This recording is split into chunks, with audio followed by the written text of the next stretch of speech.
যত বড় ইন্স্যুরেন্স এজেন্টই হোক, ইন্স্যুরেন্স এজেন্ট বললো বলে আপনি চোখ বন্ধ করে সাইন করবেন না। চোখ বন্ধ করে সাইন করবেন না। শত শত প্ল্যান আছে, তো আপনার রিকোয়ারমেন্টটা ঠিক কি সেইটা দেখে আপনি প্ল্যান ডিসাইড করবেন। ইন্স্যুরেন্সের যে কোম্পানিরই ইন্স্যুরেন্স করুন না কেন, সঠিকভাবে আপনার রিকোয়ারমেন্ট কি, আপনার যে প্রয়োজনীয়তাটা ঠিক কোন জায়গাটায়, সেইটা দেখে প্ল্যান ডিসাইড করবেন। সঠিক ইন্স্যুরেন্স এজেন্টের কাছে তবে ইন্স্যুরেন্স করবেন। এজেন্টের চটকদার কথা আপনি যেন ভুলবেন না। নিজের ফাইন্যান্সিয়াল কন্ডিশন নিজে বিচার করুন, আর সেই বিচার করে তবে ডিসাইড করুন কোন পলিসি, কোন যে প্ল্যান সেটা আপনার পক্ষে উপযুক্ত হবে, তবে সেই ইন্স্যুরেন্সটা করবেন আপনি। নমস্কার বন্ধুরা, আজকে আমার এই মোবাইলের যে কলার মাইকটা ঠিক কাজ করছে না, তাই ডাইরেক্ট মোবাইলের রেকর্ডিং দিয়েই আমি কাজ শুরু করলাম আজকে। আমি অভিজিৎ ডান, আপনারা দেখছেন চ্যানেল অ্যাওয়ারনেস।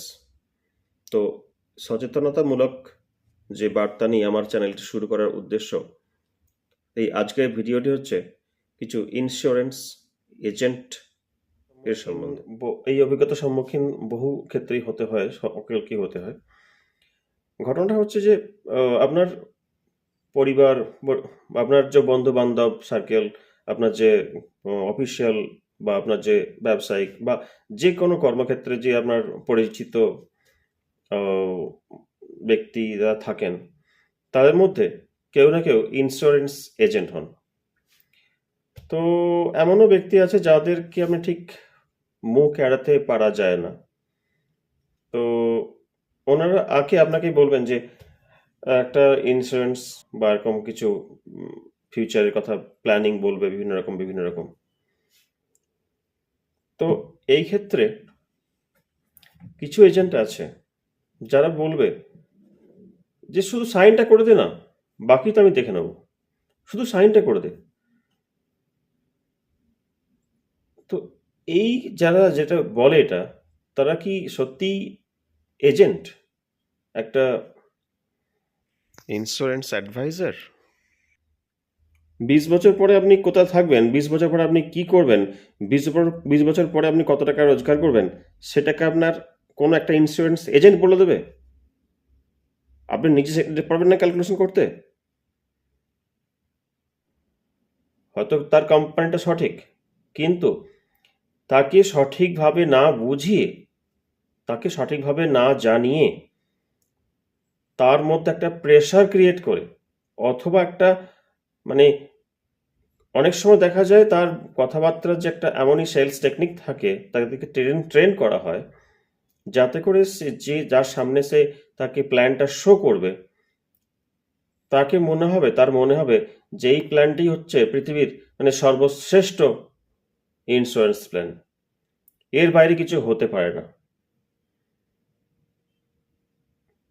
তো সেই ধরনের যদি কোনো এজেন্টের সাথে আপনার পরিচয় হয়, মোলাকাত হয়, আর যদি সে বলে আপনি শুধু সাইনটা করে দাও, বাকিকে আমি সব দেখে নেব, সেই ফর্মে সাইন করার আগে খুব ভালো করে আপনার নিজের ফাইন্যান্সিয়াল কন্ডিশনটা বুঝে দেখবেন।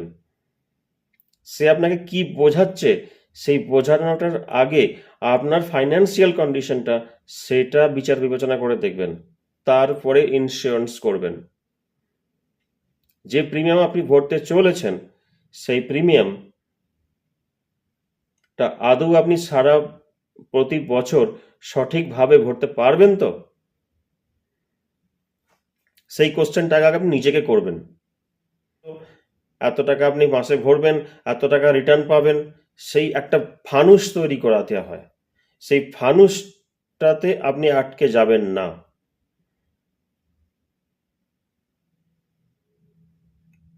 10 বছর পরে, 20 বছর পরে, 50 বছর পরে আপনি কি হবেন, কোথায় থাকবেন, কি হবে, সেটা আপনার আজকের রোজগার কত, আপনার কালকের রোজগার কত হতে পারে, সেই বিবেচনাটা করে তবে ওই ইন্স্যুরেন্সটা করবেন। ইন্স্যুরেন্স করা মানেই এই নয় যে একটা কোটি কোটি টাকার একটা আপনার, ভগবান ভালো করুন যে আপনি প্রতিটা প্রিমিয়াম সঠিক সময়ে সঠিকভাবে আপনি দিয়ে যান, ভালো কথা। কিন্তু যদি মনে করুন কোনো কারণে সেই প্রিমিয়াম আপনি দিতে পারলেন না, কোনো কারণে সেই প্রিমিয়াম দিতে পারলেন না, তখন কি পজিশনটা হতে পারে, আপনি কত টাকা ভরলেন আর তার বদলে আপনি কতটুকু টাকা ফেরত পাবেন, সেই ক্যালকুলেশনটা আগে করে দেখবেন একবার। যে সোর্স থেকে আপনি টাকাটা প্রিমিয়ামটা আজকে ভরার জন্য ক্যালকুলেশনটা করছেন, সেই ক্যালকুলেশনটা, সেই সোর্স অফ ইনকামটা কতটা মজবুত সেটা আগে ভাবুন। না জেনে বুঝে ইন্স্যুরেন্স করতে যাবেন না, লাইফ ইন্স্যুরেন্স করতে যাবেন না, জীবন বীমা করতে যাবেন না। ঠিকভাবে জেনে বুঝে সব কিছু দেখে তবেই ইন্স্যুরেন্স সাইন করুন। পৃথিবীর কোনো ইন্স্যুরেন্স এজেন্ট আপনাকে এই ধরনের কথা বলবে না। আমি কোনো এজেন্ট নই, কিন্তু আমার মনে হলো এটা বলা উচিত।